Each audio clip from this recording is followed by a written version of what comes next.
뜻하지 않게 이 요한복음 20장을 말씀을 준비하면서 이게 보통 귀한 것이 아니구나. 그냥 하나하나 설렁설렁 읽어 넘어갈 그런 부분이 아니고, 우리가 구원받고 어떻게 살아야 될 것인가. 그리고 예수님께서 구원받은 자들에게 주고 싶은 게 무엇인가. 그런 것을 묵상하면서 오늘 본문 이게 보통 본문이 아니구나 라는 것을 새삼 느꼈습니다. 많은 크리스찬들은 이 가상 7은 예수님께서 십자가에서 마지막 이 땅에서 하셨던 말씀을 많이 기억을 합니다. 그게 전부인 줄 압니다. 아버지의 죄를 사하여 주옵소서. 자기가 하는 것을 알지 못함이니이다. 여자여 보소서 당신의 아들입니다. 오늘 내가 나와 함께 낙원에 있으리이다. 내가 목마르다 나의 하나님 어찌 나를 버리셨나이까. 아버지여 내 영혼을 아버지 손에 부탁하나이다. 다 이루어노라. 이걸로 끝났다고 생각을 하는데, 이것은 하나님께서 예수를 통하여 이루고자 하셨던 구원을 완성시키셨어요. 왜 구원을 완성시키셨느냐? 이제부터 하나님께서 우리에게 꼭 들어야 될 말씀이 7말씀이 있는데, 그게 요한복음에 있는 거예요. 20장부터 21장에 보니까 너에게 평강이 있을지어다. 아버지께서 나를 보내신 것 같이 나도 너희를 보내노라. 성령을 받아라. 너희들이 누구의 죄를 용서하면 그 죄가 용서를 받고 그 죄를 용서하지 않으면 그대로 남으리라. 그리고 믿음 없는 자가 되지 말고 믿는 자가 되어라. 나를 본고로 믿느냐? 보지 못하고 믿는 자들은 복되도다. 내 양을 먹이라. 나를 따르라. 이것이 20장, 21장에 예수님께서 성천할 때에 계셨던 그 사이에 남겨놓으신 말씀입니다. 저희들은 부활이 뭐입니까? 부활이 뭐예요? 이 부활절 첫 안식 이후 첫날 아침에 사건이 있었습니다. 20장을 보게 되면 막달라 마리아가 나오고 살아있던 제자 요한과 수제자 베드로가 나옵니다. 빈 무덤을 봅니다. 근데 그 빈 무덤 안에 이상한 것을 보고 그 제자가 믿었다라고 그랬어요. 예수님을 쌌던 새 마포가 감겨져 있는 그대로 있다라고 암시를 해놓고, 그걸 본 사랑하는 제자 요한은 예수를 믿었다라고 이야기합니다. 우리는 그 시대는 살 수는 없습니다. 돌아갈 수도 없습니다. 근데 말씀을 읽으면서 우리는 영감을 받고 그 말씀을 읽으면서 하나님을 경험합니다. 그리고 막달라 마리아는 부활하신 주님을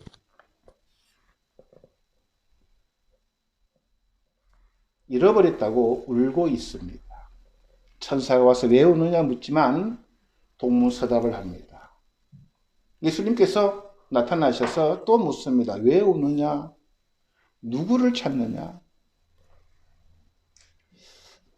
그 부활의 놀라운 성경 말씀을 통해서 많은 사람이 부활을 아직도 죽은 예수를 찾는 모습을 우리들에게 들려주십니다. 그러면서 마리아라 부르면 마리아가 예수를 알아보고 예수를 붙잡았습니다. 그때 주님은 나를 붙잡지 말아라고 이야기하십니다.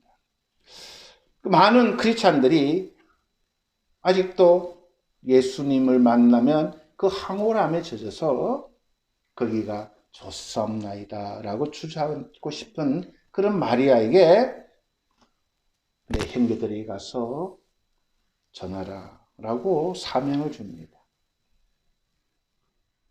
그래서 마리아는 달려가서 내가 주를 보았노라. 그리고 이제 19절입니다. 그 안식 후 첫날 저녁 때에라고 본문이 시작합니다. 제자들이 두려워서 마가의 다락방에 모였지만 문을 꼭꼭 잠그고 있는 그곳에서 예수님이 오셨습니다. 그래서 너에게 평강이 있을지어다. 이 평강은 우리가 잘 살고 잘 먹게 돼서 누리는 그런 평강이 아니고 샬롬이라는 단어는 인사입니다. 그 당시 유대인들이 안녕하세요, 좋은 아침입니다 한 인사지만 이 평강은 하나님께서 우리에게 주시고자 하신 하늘에 있는 신령한 복을 다 모아놓은 그런 복, 그런 평안이 너에게 있을지어다.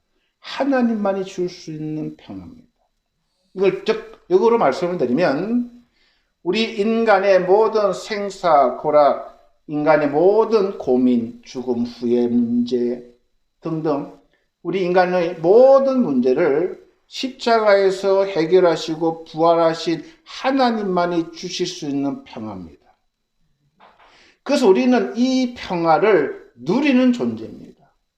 때때로 우리는 두렵습니다. 병에 걸리지는 않을까?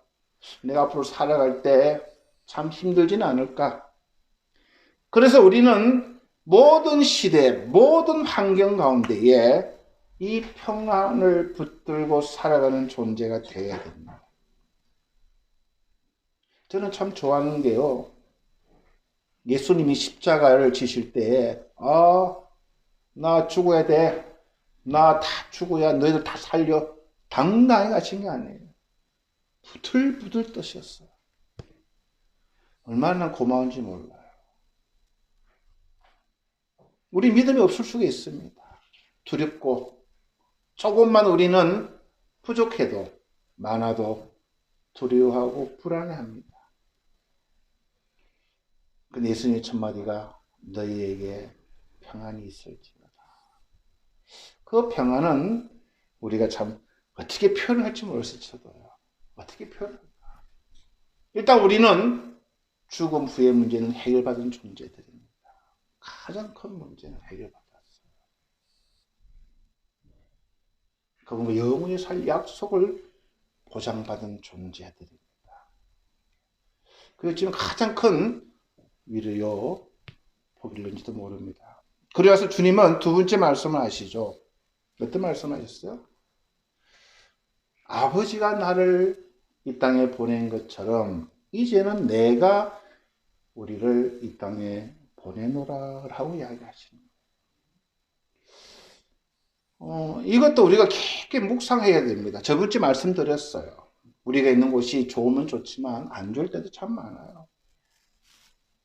전쟁터에 살아갈 수도 있고 전염에 완전히 세계가 어려울 때 태어날 수도 있고 그러나 우리는 이 땅에 보냄받은 존재라는 겁니다.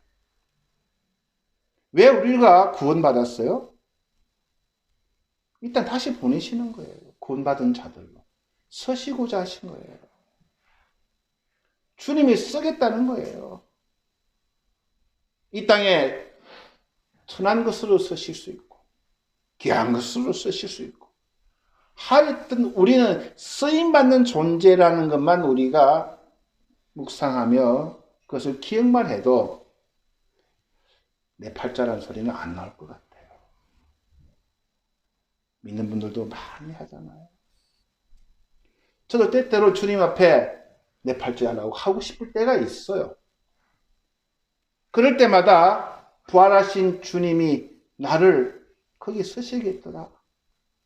그것을 우리가 기억하면 우리는 많은 곳에서 자유함을 누릴 수 있지 않나. 그런 말씀을 저번 주에도 말씀을 드렸습니다. 자, 그리고 나서 오늘 본문을 보니까 세 번째 말씀입니다. 그들을 향하여 숨을 내쉬며 라고 이야기합니다. 이 말은 창세기 2장 7절입니다. 하나님께서 우리를 만드실 때에 그때 숨을 내쉬며 숨이 들어가실 때 성령이 되었다고 하는 그 숨을 내쉰다고 하는 표현이 똑같은 말이 여기입니다. 성경에는. 왜 하나님은 동물이나 다른 피조물을 만들 때 이 말씀을 안 쓰시고 인간들에게만 쓰신 내용입니다. 즉 구별되었고 하나님의 특별한 그러한 은혜 가운데 창조된 피조물이라는 것을 성경은 암시합니다. 근데 이것이 타락을 하면서 하나님을 떠난 거예요. 그 떠났다는 표현을 영이 떠났다 라고, 영이 떠났지만 다 떠난 게 아니고 흔적은 남아있어서 그게 양심이다. 그래서 신학적으로 여러 가지 말이 있습니다. 하나님이 주셨기 때문에 하나님이 걷어가신 거예요, 영을.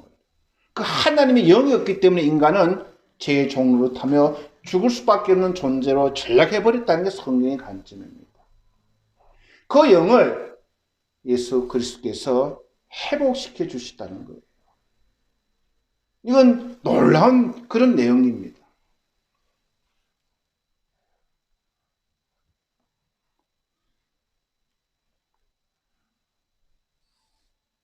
하나 더 빠진 게 있네요. 그죠? 어떤 게 빠졌습니까? 우리 예수님 제자들에게 예수를 보여달라니까요. 뭘 보여주셨어요? 대가를 보여주셨는데,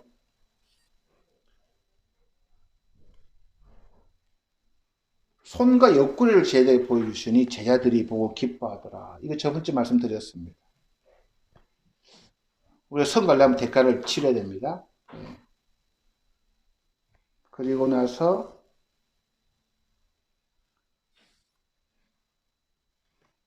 자,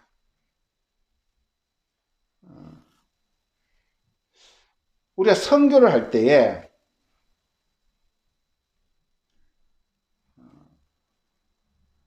힘듦을 경험해야 돼요. 저도 항상 눌리고 있는 게 사무랑 항산 이야기가 교회 이야기죠. 여러분도 마찬가지일 겁니다.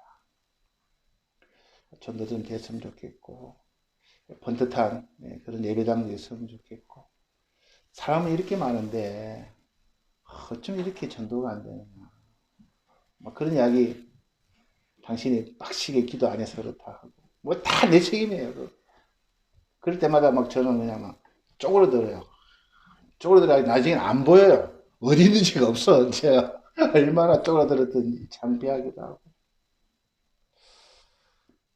여러분 다 그런 감정일 거예요. 다 교회를 사랑하시고 주님을 사랑하시고 일본 영혼들 사랑하시고 그래서 기도하고 많은 것을 땀을 쏟고 한 영혼이 오면은 정말 하나님보다 더 기뻐하는 그런 그 우리들의 마음이죠. 근데 이때 예수님은 그 제자들에게 죽음의 그 대가가 옆구리에 난 상처예요. 손의 상처. 그걸 보여주고 제자들이 기뻐했다는 거예요. 아마 제자들도 그 시대에 굉장히 말 못할 그런 어려움이 있었을 겁니다. 우린 지금 자유로운 데 살아요.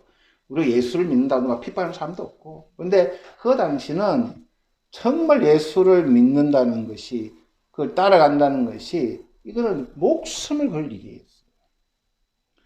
내가 그렇게 예수를 따라가면은 주님 주실 대가가 뭐예요? 묻고 싶었는데 주님은 나 이렇게 찔리고 옆구리 찔리고 손에 못 박혀서 죽은 게 내 대가야. 야, 우리는 그걸 보고 기뻐할 수 있을까? 예술 따라갔더니 좀 간정거리도 좀 되고 뭐가 좀 잘 되고 해야 되는데 상처받고 괴롭힘 당한 게 대가야. 참 제자들은 많은 것이 참 부럽습니다. 어떤 그런 대가를 보고도 기뻐할 수 있었을까? 현대에는 예술 따라가는 대가가 많이 왜곡되고 잘못 가르침을 받아서 많이들 오해하시는 것 같은데 성경은 그런 이야기를 안 하셔요. 그 상처가 대가다. 자, 그럼 누가 이 길을 걸어갈 거예요? 그러니까 다들 내 십자가를 지라면 아이고 그냥 고생길이구나 하고들 오해하시는데 이제부터 중요한 거예요. 첫째는 주님이 우리를 이 세상에 보낸다고 말씀을 드렸습니다. 네? 주님이 기도하실 사람들이에요. 주님이 제자들을 뽑을 때 밤새도록 기도하시면서 제자들을 뽑고 그들을 보내셨어요. 그게 가장 큰 위로고 우리가 선가할 수 있는 자원입니다. 주님 나와 함께 하시구나. 그 길이 내가 상처받고 정말 상처 뿌린 영광이라도 그 길이 주님 나와 함께 하시고 주님 나를 보내시구나. 주님 나와 함께 하시는구나. 그거 하나 가지고 좀 부족하신 거죠, 예수님은. 그래서 성령을 받아라라고 이야기합니다.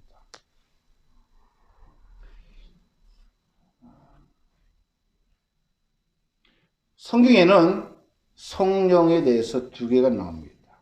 오늘 이 본문과 오순절날 호련히 하늘보다 급하고 강한 바람 같은 소리가 있어 그들이 앉아온 집에 가득하며 마치 불이 혀처럼 갈라진 것들이 그들에게 보여 각 사람이 임하여 있더니라고 그때 디아스포라들 예루살렘 성전에 예배드리러 모였던 많은 국가의 사람들이 경험한 두 가지 사건이 있습니다.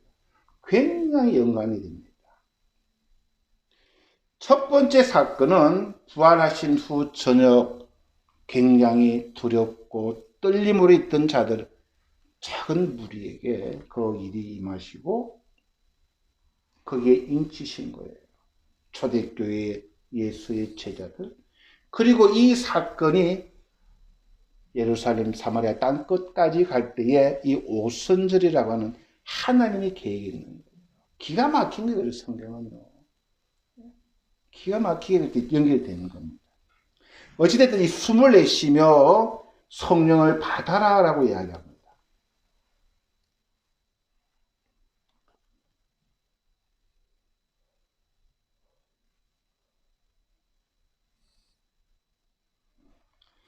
이 라베트라고 하는 단어는 예수님의 특별한 행위입니다. 받아라.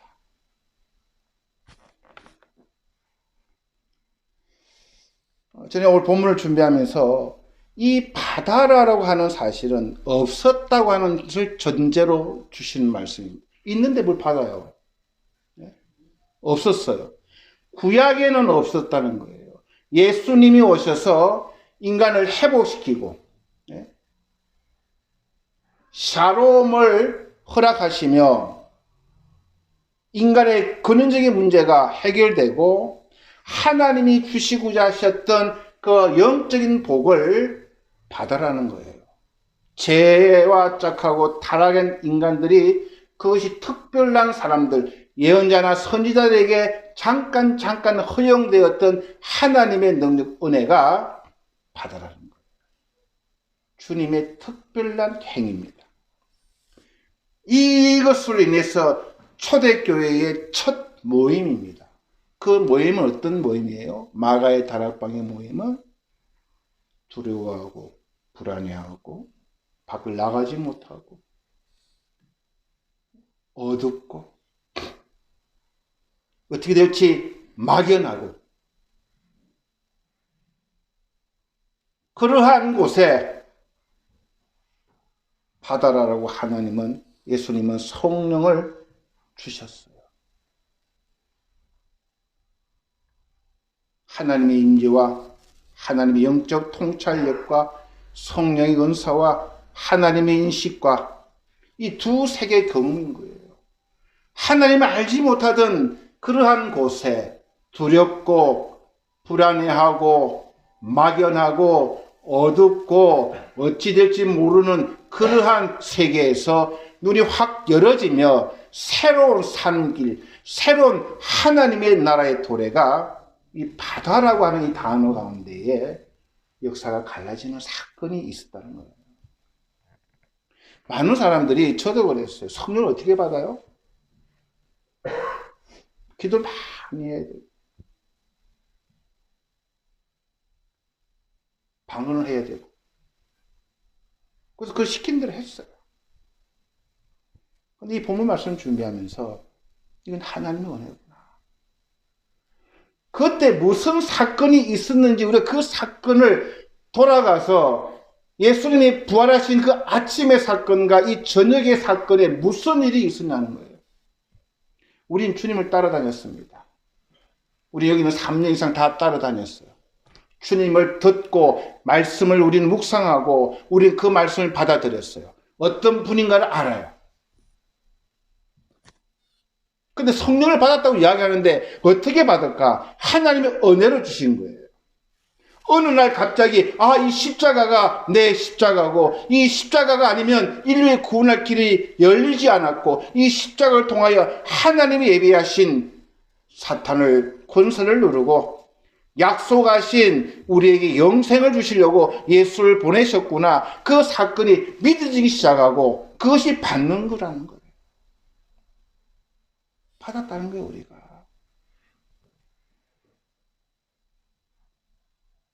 여러분 다 성령 받으셨어요. 두 세계를 명확하게 여러분은 아는 존재라는 거예요. 성령의 은사를 우리는 구분할 수 있다는 거예요. 사탄의 계략을 우리는 깨뚫어 봐야 된다는 거예요. 사도 바울은 3년 만에 그걸 다 알아버리고 성령을 주셨어요. 우리는 지금 3년이 아니고 30년을 믿고 있어요. 그런데도 아직 깨닫지 못하고 못 듣는 것은 이런 본문을 우리는 취급을 안 하기 때문이라는 거예요. 복만 준다는 이야기, 고침을 받는다는 이야기, 예수의 이름에 무엇이 능력이며 참 복이 무엇이며 참 능력이 무엇이며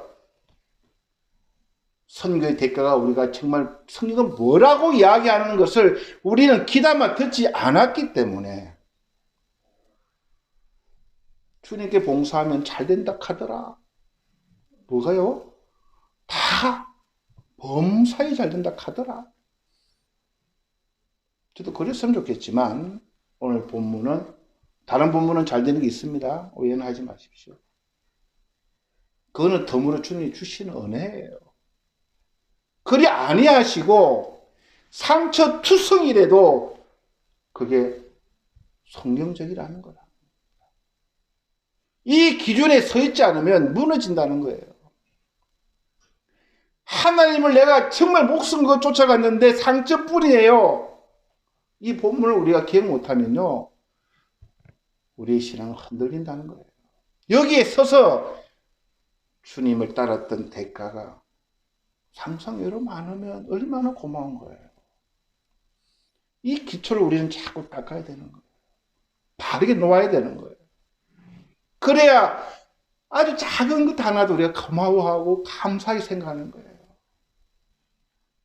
근데 자꾸 이런 기초 없이 자꾸 큰 것만 보게 되면요, 우리 신앙이 자꾸 엉뚱한 곳으로 갈 수 있다는 겁니다.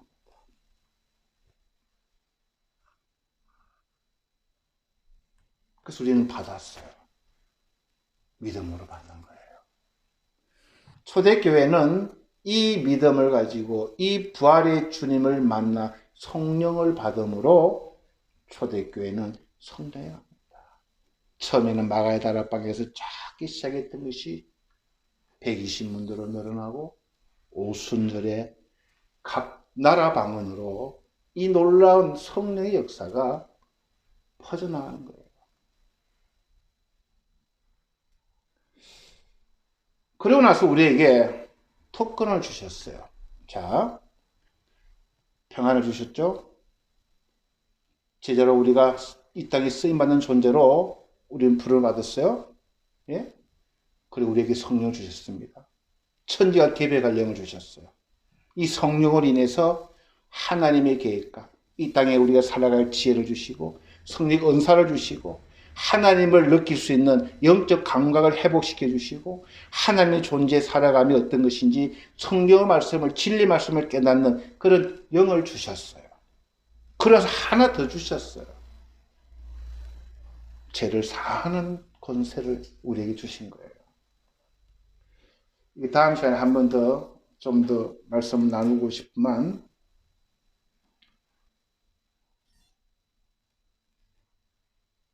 너희가 네 죄든지 사하면 사해주시고 누구의 죄든지 그대로 두면 그대로 있으리라. 여러분, 죄 용서, 죄 사함을 누가 할 수 있어요?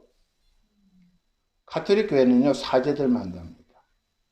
우리 개신교는요, 목사님만 하는 게 아니에요? 라고 생각하는 분이 의외로 많습니다. 가톨릭은 교황주의입니다. 사제주의고, 우리 개신교는 만인제사장설이라고 합니다. 큰 흐름이 있어요. 이걸 고막가이 하는 부분은, 디테일한 부분은 어려워요. 그러나 큰 흐름으로는 교황주의고, 우리는 만인제사장주의입니다. 만인제사장이 뭐예요? 모든 사람이 제사장의 역할을 할 수 있다고 하는 게 우리 개신교예요. 그것도 지금 이 본문을 가지고 가톨릭하고 우리 개신교하고 지금까지 싸워요. 서로. 우리가 제사할 권리가 있다고. 그 다음에 시간 나면은 여러분과 말씀을 나누고 싶은데, 자, 내가 천국 열쇠를 내게 주리니, 이 말씀은요,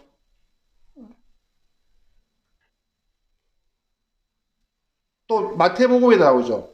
마태복음 16장에 보면요, 주님께서는 이 베드로에게 신앙 고백합니다. 너희들은 나를 누구라 하냐 하니까 베드로가 주는 그리스도요 살아계신 하나님의 아들이십니다. 그 고백했을 때 바요나 시모나 복이 있도다. 이걸 알기 위해서는 네가 아니고 아버지 하나님이다 하시면서 내가 천국 열쇠를 내게 주리니 내가 땅에서 무엇이든지 매면 하늘에서 맬 것이요 내가 땅에서 무엇이든지 풀면 하늘 풀리리. 그래서 가톨릭은요 베드로가 제1대 교황이에요. 그래서 이 은혜를 베드로에게 줬으니까 그 권세를 교황이 가진다라고 해석을 합니다. 예? 이해가 좀 돼요? 사모님? 좀 끄떡끄떡거려 주시는 거 합니다. 그거 맞죠? 베드로가 초대교회 첫 교황이니까 봐, 베드로에게 내가 베드로에게 줬어. 땅에서 풀면 무엇이든지 매면 하늘에서 밀고 그러니까 베드로가 풀 권리, 묶을 권리가 있다라고 죄를 용서할 권리, 죄를 사할 권리 베드로 교황에게 있다고 교황은 주장을 합니다. 지금 그게 교황 사제들이 신부님들 고해 순사를 통해서 죄 용서를 받는 근거가 되는 거예요. 그런데 많은 학자들이 연구를 했더니 탈무드에 보니까 매고 풀고 하는 학파가 나와요. 힐렐 학파는 매요. 이 율법주의예요. 그냥 매는 거예요. 그거 하면 안 돼. 그렇게 살면 안 돼. 일이야. 안 돼. 하나님 싫어해. 근데 이 사마리 학파는 자꾸 풀어요. 야, 그렇게 하면은 은혜가 안 돼. 좀 자유롭게 풀고 매는 게 그 당시 예수님 때에도 이 학파들이 있은 거예요. 예수님은 그 영향을 받고 이 말씀 하신 거예요. 자, 중요한 것은 이 베드로가 성령을 받고 나서 어떻게 변했느냐, 무엇을 풀었느냐. 베드로는 유대인입니다. 하나님 외에는 죄 용서를 받을 사람이 없다는 사상이 뿌리 깊게 내는 그런 존재예요. 도저히 인간의 죄 용서, 그게 예수님을 십자가에 못 박은 이유잖아요. 그런데 이 사도 이 베드로가 변한 거예요. 예수님 외에는 하늘나라에 들어가지 못한다라는 메시지를 사도 바울이 선언하기 시작하는 겁니다. 그러니까 성령을 받으면 뭐 변할까요? 뚜렷한 구원관이 생기는 거예요. 예수님 외에는 구원을 받을 사람이 없고 구원을 시켜줄 사람이 없고 예수님만이 하나님이 보내신 유일한 중보자요. 예수를 통해서만 하늘나라로 가는 유일한 길이라는 것을 성령을 받았던 이 베드로가 전하는 거예요. 그게 풀어주는 거예요. 제 용서함을 받는 게 아니고 그것이 잘못된 가치관, 잘못된 생각이 있던 사람들의 그 마음, 종교관, 구원관을 푸는 거예요. 그것뿐만 아니에요. 기도할 때도 이 말씀 나옵니다. 마태복음 16장 보면요. 마태복음 18장 15절에서 19장에 보면 이런 말이 있습니다. 내 형제가 죄를 범하거든 가서 너와 그 사람과만 상대하여 권고하라. 만일 들으면 내가 내 형제를 얻을 것이요 만일 듣지 않거든 한두 사람을 데리고 가서 두세 증인의 입으로 말하라. 확정해 하라. 만일 그들의 말도 듣지 않거든 교회에 말하고 교회의 말도 듣지 않거든 이방인과 세리와 같이 여기라. 진실로 너에게 이르노니 무엇이든지 너희가 땅에서 매면 하늘에서 맬 것이요 무엇이든지 땅에서 풀면 하늘에서 풀리라.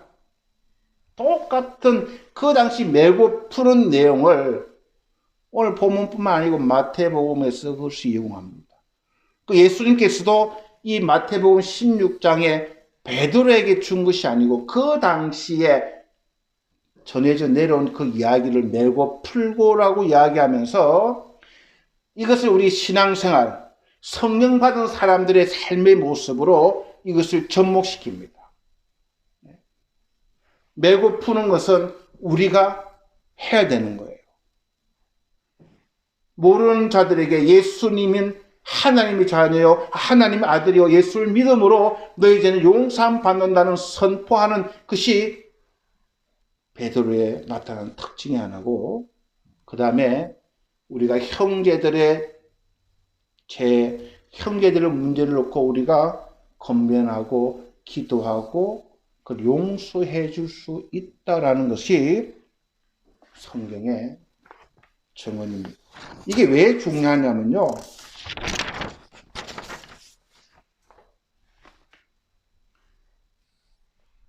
우리가 용서를 해 줄 수 있는 특권을 우리가 가졌다는 거예요. 자, 여러분 한번 생각해 봅시다. 제가 이 본문을 준비하면서 이걸 어떻게 설명해 드려야 되나. 우리가 사모의 죄를 용서를 해 주려고 그것을 처음에는 아는 사람이 두세 명이 가서 권면을 합니다. 그 사모가 제가 잘못했네요. 용서를 구합니다. 그럼 합심해서 주님 이 죄를 용서해 주십시오 하고 끝나야 되는데 말 안 들으면 이제 교회에 와서 목사나 중직들이 장로님들이 오셔가지고 또 권면해서 그걸 안 들으면 이제 출교시키는 거예요. 예? 그 처음에 그걸 아는 사람이 가서 권면했을 때 들으면 되는데 문제는 뭐냐면 그 비밀을 다른 데 가서 우리 사모가 말이야 이런 죄를 졌대 아이고 말이야 하면서 이걸 전하기 시작하면 누가 말을 해요. 그게 우리 교회 문제인 거예요.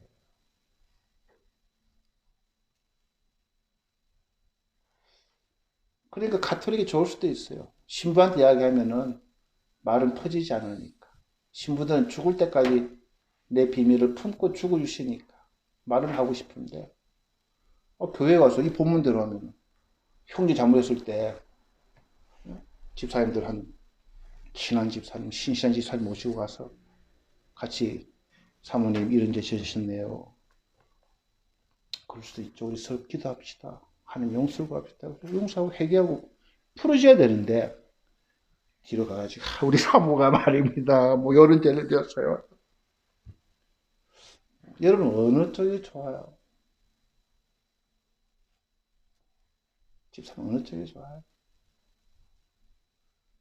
우리에게 그런 권리를 주셨어요.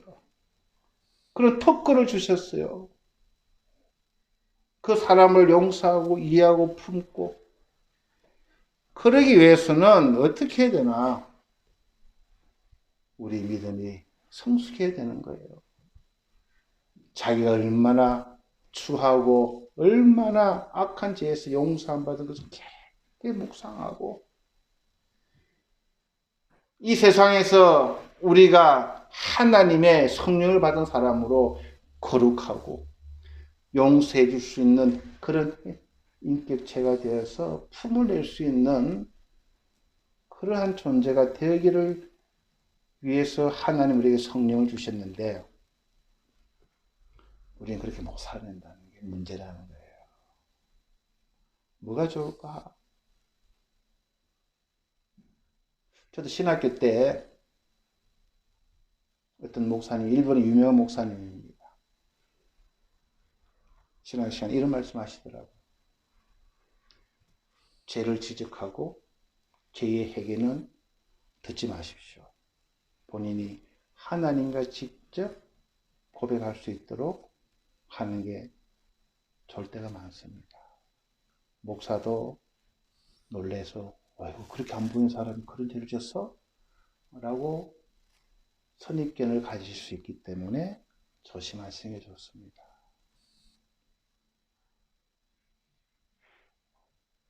그것도 한 방법일 수는 있어요. 근데 성령은 우리에게 메고 풀 권세를 주셨어요. 우리는 이 권세를 지혜롭게 사용해야 할 것은 우리들의 몫입니다. 또 내 힘든 것, 고민을 나누고 도움을 요청하는 것도 얼마든지 있으면 좋겠어요. 집사님, 저 이렇게 해서 참 예습관에서 못 벗어나네요. 기도해 주십시오. 그럴 분위기가 돼야 되는데 안 돼요. 어려워요. 목사님들도 보면 어려워요. 말할 데가 없어요. 때때로. 눈물 나요. 근데 성경은 그렇게 해서 메고 풀어라라고 우리들에게 권면합니다. 그게 우리들의 특권이라고 해주셨어요. 그런 공동체를 목표로 두고, 네? 집사님, 목표로 두고 우리가 정말로 허심탄회하게 지혜롭게 또 그런 교제가 필요하지 않나 그렇게 생각을 합니다. 자, 성령이 우리를 주셔서 우리는 받았어요. 1차적인 게 뭐라고요? 푸는 거예요. 매는 게 아니고 풀어야 됩니다. 그거는 하나님의 복음을 우리가 전하는 거예요. 그리고 우리가 기도로 연약한 사람, 체중에 있는 사람, 그런 사람들을 위해서 그것을 푸는 그런 사역을 우리는 이 세상에 소명을 가지고 해나가는 존재들입니다. 예수님께서 부활하신 후에 우리에게 주고자 하셨던 것, 오늘 한 서너 가지 말씀을 나눴습니다. 가장 중요한 것이 예수의 평안, 주님이 하나님이 우리에게 주신 이 놀라운 평안을 우리는 누리며 살아야 됩니다. 그리고 우리 이 세상에 주님이 우리를 이 세상에 보내셨다고 하는 확고한 그런 사명감, 그리고 성령을 받아라 그랬어요. 예수님의 톡톡한 특별한 행위입니다. 각자 주님이 주신 선물을 우리는 어떻게 받았는지 다 다를 수가 있습니다. 그러나 그 선물 받은 사람은 과거의 세계와 미래의 세계, 하나님의 계심, 그리고 성령의 은사, 통찰력, 뭔가가 영적인 그러한 사고를 가지게 되고 또 우리에게 특권을 주셨어요. 푸는 특권입니다. 푸는 특권.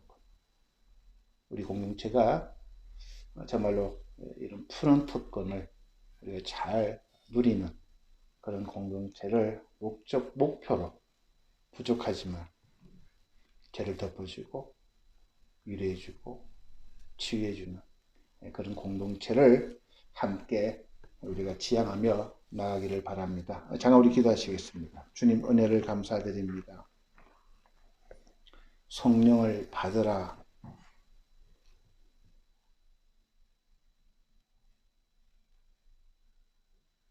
어느 날 이 하나님의 놀라운 은혜를 우리가 받았습니다. 세상이 주지 않는 평강을 우리가 누리며 살아갑니다. 사탄은 자꾸 흔들어 놓습니다. 세상 가치로 생각하게 만듭니다. 세상 가치가 멋지게 보이기도 합니다. 그래서 다시 한번 오늘 본문을 묵상하며 참 축복이 무엇이냐, 부활하신 주님이 우리들에게 허락하셨던 그 말씀 가운데에 우리가 깊이 그 말씀을 붙들고 하나님의 자녀들로서 바르게 살아갈 수 있도록 은혜를 다하여 주시옵소서. 감사드리며 예수님 이름으로 기도하겠습니다. 아멘.